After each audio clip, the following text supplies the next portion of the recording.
Yeah, I was wondering if you could say a few words on governance. I think one thing that's happened a lot in both ecosystems in the past year has allowed skeptics in the media to latch on the failure of decentralized systems in Right. public debates. Right. It allows people say, oh, it's decentralized, but then how come there's these people in China and these few developers that are making decisions? But are they? What's that?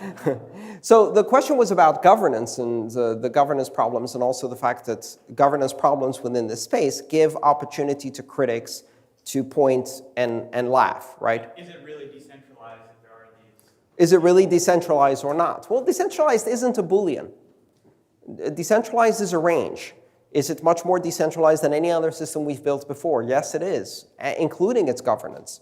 And the fact that there's a bunch of developers who write codes and a bunch of miners who mine stuff, that doesn't mean they have control. And you may not notice that until something goes wrong or until there's a highly contentious issue, and then you discover how little power both developers and miners have to affect change, right? They find themselves in a situation where they want to offer a straightforward, direct, and simple solution, and the system won't let them do that. Governance in these systems is tricky, and the reason it's tricky is because we're making trade-offs.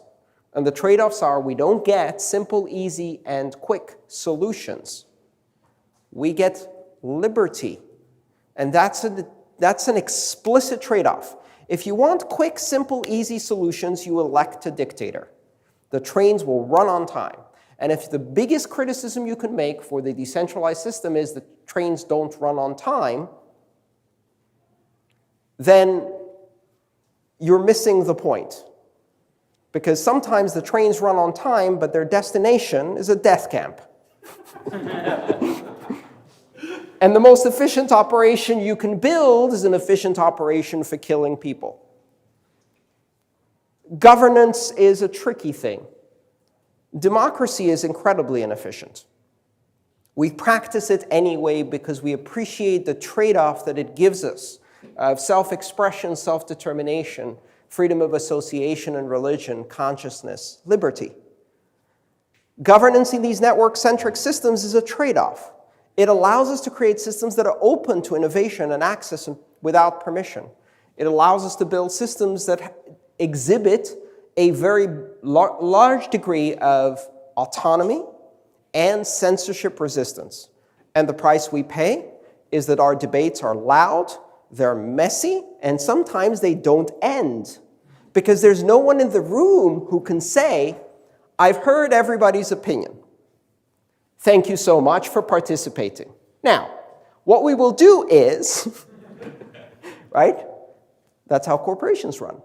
That's how governments run. That's how many things run. We've tried that. If we wanted that kind of money, we have that kind of money. We all get in a room, we talk, we express our opinions, and then Janet tells us what the interest rate is going to be. That's the bottom line. And if you don't like it, opt out. I don't know.